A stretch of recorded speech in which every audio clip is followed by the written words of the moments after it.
as you guys are aware, Biden had his address, his joint address to Congress, and he announced to the surprise of many that he was going to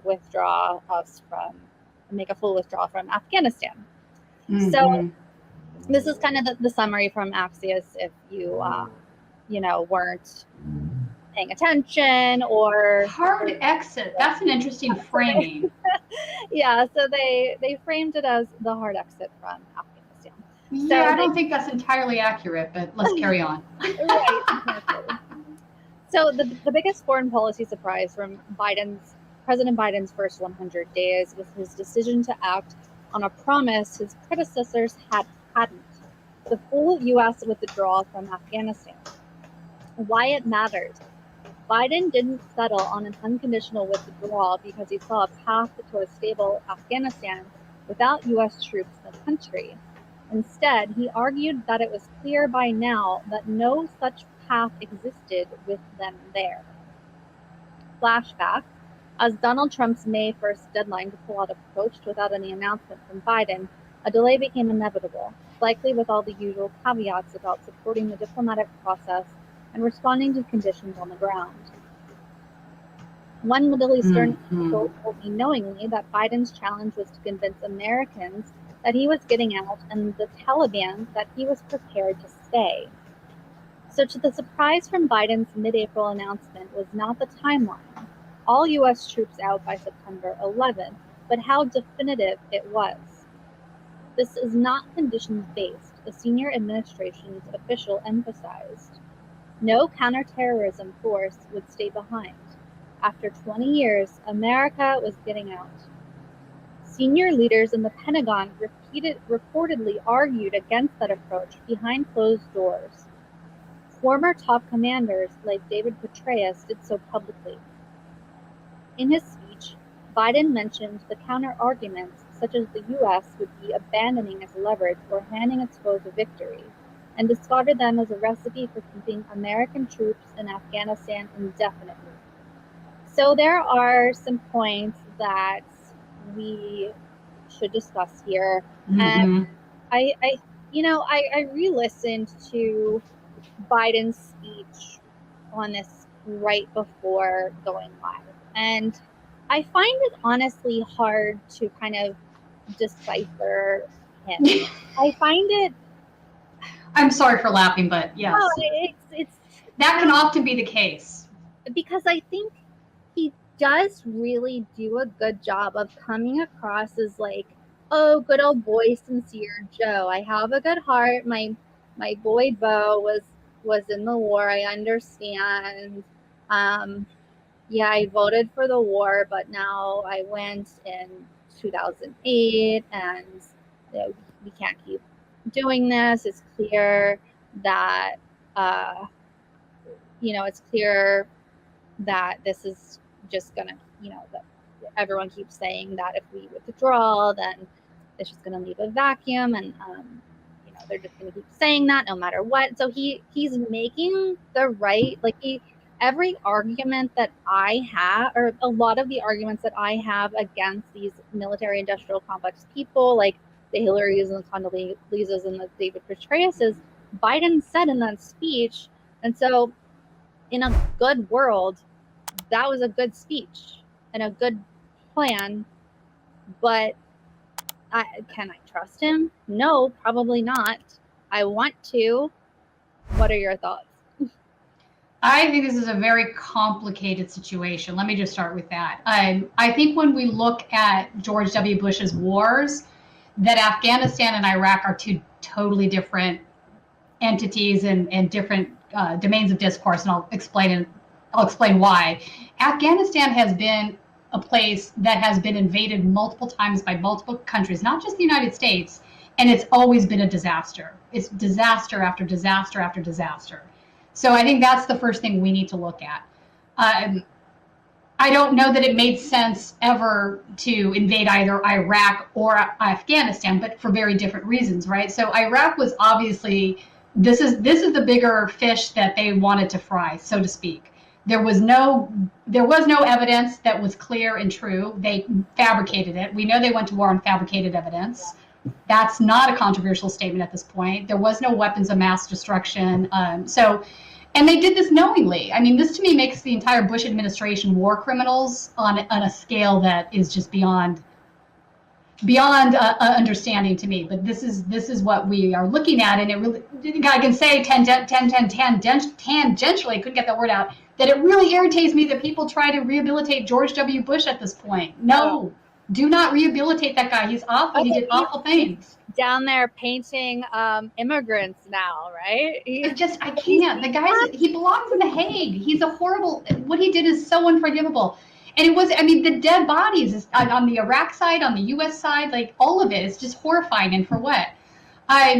But so he tried to, I think it's worth historically looking at, because he did try to loop Afghanistan and Iraq to get like all of this together, right? We do know that Al-Qaeda has always had a stronghold in Afghanistan, also not controversial. We also have given them weapons, right? It depends on who's our bigger enemy, Russia? Because if it's Russia all the time, then the things we've done to fight Russia that have come back to haunt us are manyfold, right? Afghanistan is just one example of that. So here is a piece about that has some statistics that I found interesting. So the thing that I found interesting about this article out of the Hill is Americans largely want to be out of Afghanistan, and that is no at all. So clearly there's plenty of room for Trump to build an unassailable case for withdrawal, taking a swipe at the policies of George W. Bush and Barack Obama, and give himself a much needed boost in the polls. But Trump blew it, and now Biden will get the win.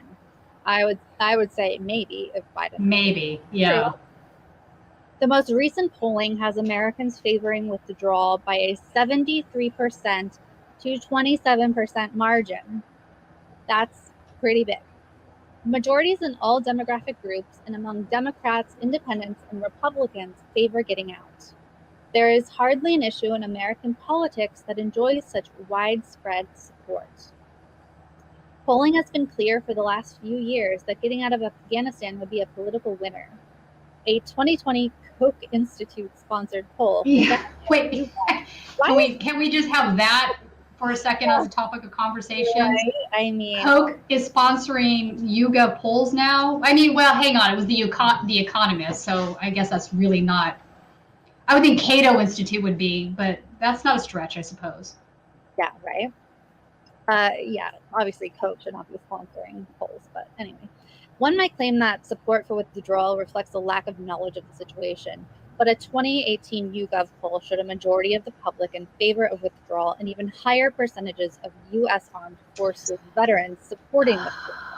So that is an interesting statistic as well, that the armed forces and veterans support withdrawal as well.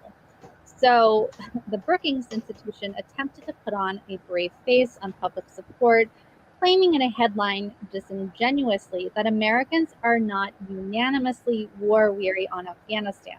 So, I mean, obviously this is the Brookings Institution. Yet both polls it cited showed pluralities in favor of withdrawal. I just found those interesting just as kind of a framing. Hillary Clinton warns of huge consequences in Afghan U.S. troop withdrawal. Of course she does. Of course she does, because she's Hillary Clinton. She's a neocon. She's a neoconservative. The one who cackled about, what was it, Gaddafi? Cackling. Yeah, God, that was horrible. I mean, granted, Gaddafi wasn't the greatest guy out there. I'm not defending him as a good person, but she is just grotesque for how she handled that. That was just, oof. She wants to like drone strike Assange. Right. Just go back in the woods, Hillary. Henry says his work for today is done, by the way. Oh my God. Awful. Okay. Former U.S. Secretary of State Hillary Clinton has warned of huge consequences of President Joe Biden's decision to withdraw American troops from Afghanistan. Mrs. Clinton told CNN there was a risk to the Taliban, the Islamist group ousted in 2001 by the U.S.-led invasion, could retake control. Mm-hmm. It aims to complete the withdrawal by 11 September. However, the Taliban have been carrying out more attacks. This is what we call a wicked problem, Mrs. Clinton told CNN. Which is to withdraw American troops from Afghanistan. There are only a few thousand there now, but they will all be gone by the anniversary of September 11th. What do you think of that decision? Well, it's been made, and I know it's a very difficult decision. This is what we call a wicked problem. You know, there are consequences, both foreseen and unintended, of staying and of leaving. The president has made the decision to leave. And I think that our government has to focus on two huge consequences. One, the potential collapse of the Afghan government and a takeover of Afghanistan by the Taliban, probably with a resumption of civil war in certain parts of the country, but a largely Taliban-run government at some point in the not too distant future. Hope you enjoyed that last video. Hop on over to statuscoup.com where you can sign up for our email list and become a member for as low as $5 to $10 a month. Membership is how we grow. That's statuscoup.com/join. And remember, join our email list so we can grow the revolution with you.